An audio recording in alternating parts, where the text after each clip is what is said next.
Caste certificate में आपको दिक्कत आने वाली है, तो उनका जो कास्ट सर्टिफिकेट होगा वो फादर साइड का ही वैलिड होगा। इन सभी डॉक्यूमेंट के बारे में भी जान लेते हैं डिटेल से, जैसा पेन है, व्हाइटनर है। हेलो फ्रेंड्स, कैसे हैं आप लोग। पुराने डॉक्यूमेंट वाले होंगे बाहर, न्यू डॉक्यूमेंट जल्दी बनवाएं। तो दोस्तों इस वीडियो में हम बात करने वाले हैं यूपी एनएचएम डॉक्यूमेंट वेरिफिकेशन के बारे में। आपको क्या क्या डॉक्यूमेंट पहले से ही तैयार करके रखने हैं, क्योंकि अगर आप ये सोच रहे हैं कि पहले रिजल्ट तो आने दो, तो आपकी ये बहुत बड़ी गलती होगी। और इस वीडियो में हम ये भी जानेंगे कि एनएचएम का रिजल्ट कब आएगा और डॉक्यूमेंट वेरिफिकेशन कब होगा।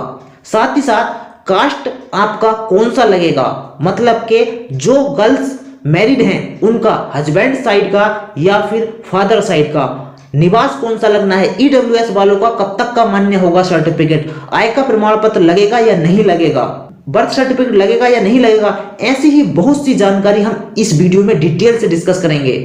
तो दोस्तों मैं पहले आपको बता दूं कि वीडियो को पूरा देखना, शुरू से लेकर आखिर तक, आपके सारे डाउट क्लियर होंगे। रिजल्ट आने के बाद आपको ज्यादा समय नहीं मिलने वाला है, उसके तुरंत ही बाद आपका डीबी हो जाएगा। तो दोस्तों सबसे पहले जान लेते हैं आपके पास क्या होना चाहिए। हाई स्कूल की मार्कशीट होनी चाहिए और साथ में सर्टिफिकेट भी होना चाहिए। तो दोस्तों अगर आपकी मार्कशीट और सनद अलग अलग है तो आपको वो दोनों चाहिए होंगी, और अगर आपकी एक ही है तो आपको कोई दिक्कत वाली बात नहीं है। और वैसा ही आपको करना है इंटर की मार्कशीट और सर्टिफिकेट चाहिए, मतलब कि सनद। और ये भी ध्यान रख लेना कि हाई स्कूल की मार्कशीट या सर्टिफिकेट में आपका नाम गलत नहीं होना चाहिए, स्पेलिंग मिस्टेक नहीं होना चाहिए। और ग्रेजुएशन, अगर आप ग्रेजुएशन हैं तो ग्रेजुएशन की मार्कशीट और डिग्री दोनों होना चाहिए। अगर आपके पास डिग्री नहीं है और आप ग्रेजुएशन लगा रहे हैं तो आपका ग्रेजुएशन नहीं माना जाएगा, इसलिए डिग्री होना जरूरी है। अगर आपने अभी तक कॉलेज से अपनी डिग्री प्राप्त नहीं की है तो जाइए डिग्री ले आइए, बिना डिग्री के ग्रेजुएशन मान्य नहीं होता है, इसलिए आपकी डिग्री जरूर लगेगी अगर आप ग्रेजुएशन लगाते हैं तो। अब बात आती है एएनएम, जीएनएम, बीएससी नर्सिंग या फिर फार्मासिस्ट वगैरह की जो मार्कशीट होती है वो भी आपके पास होनी चाहिए, और जो डिप्लोमा होता है वो भी आपका होना चाहिए। डिप्लोमा या डिग्री जो भी आपने की है वो आपके पास होनी चाहिए, उसकी मार्कशीट भी होनी चाहिए। जैसे एएनएम की मार्कशीट होती है और डिप्लोमा भी होता है, तो दोनों होने चाहिए। अगला है ANM, GNM, lab technician, pharmacist, medical council से रजिस्ट्रेशन सर्टिफिकेट, ये जरूर होना चाहिए। जिन बच्चों ने भी अपना कोविड एक्सपीरियंस डाला होगा उनको QR वेस्ट कोविड एक्सपीरियंस सर्टिफिकेट दिखाना होगा। ये बहुत मायने रखता है, क्योंकि इसमें नंबर मिलने वाले हैं डायरेक्ट 5%, 10%, 15% सीधे आपको नंबर मिलेंगे। और ये किन के लिए हैं, ये संविदा वालों के लिए हैं, जो कि संविदा पर कार्यरत हैं पहले से, केवल उन्हीं के लिए है ये। अगर आप कहीं पर संविदा पर कार्यरत नहीं है तो आपके लिए नहीं है, जैसा कि आपको पता भी होगा, आपने फॉर्म में फिल किया होगा अगर आप पहले से कार्यरत हैं तो। लेकिन इसका जो सर्टिफिकेट है आपको QR बेस्ड बनवाना होगा। कहां से बनवाना है, कैसे बनवाना है, ये पूरा नोटिफिकेशन में दिया हुआ है। हम यहाँ पर एक नोटिफिकेशन की स्क्रीनशॉट भी लगा देंगे, यहाँ पर देख सकते हैं कि इसमें साफ साफ लिखा हुआ है कि आपको QR बेस्ड एक्सपीरियंस सर्टिफिकेट लगाना है कोविड वाला। तो कहां से बनवाना है ये भी इसमें लिखा हुआ है। और आपको एप्लीकेशन फॉर्म भी चाहिए होगा, मतलब कि आपने जो फॉर्म अप्लाई किया था ना, ऑनलाइन जो करवाया था, उसकी फोटोकॉपी भी चाहिए। हालांकि ये जरूरी नहीं है, लेकिन अगर आपके पास होगा तो आपको कोई प्रॉब्लम नहीं आएगी। कास्ट सर्टिफिकेट में आपको दिक्कत आने वाली है।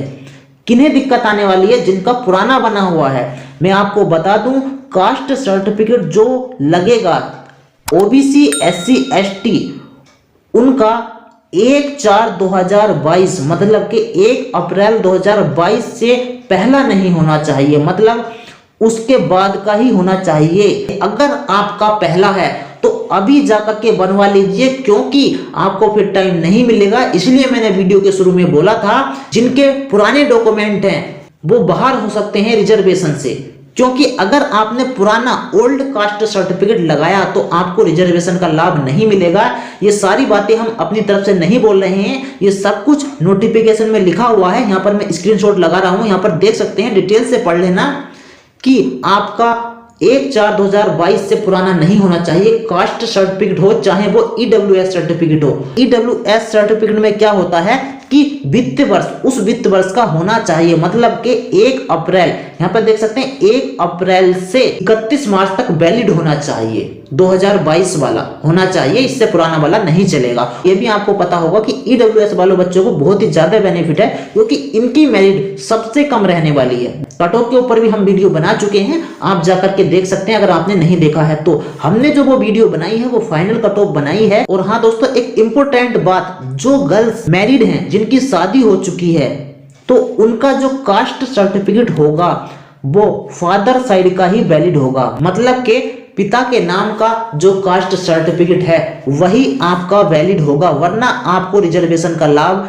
नहीं मिलेगा।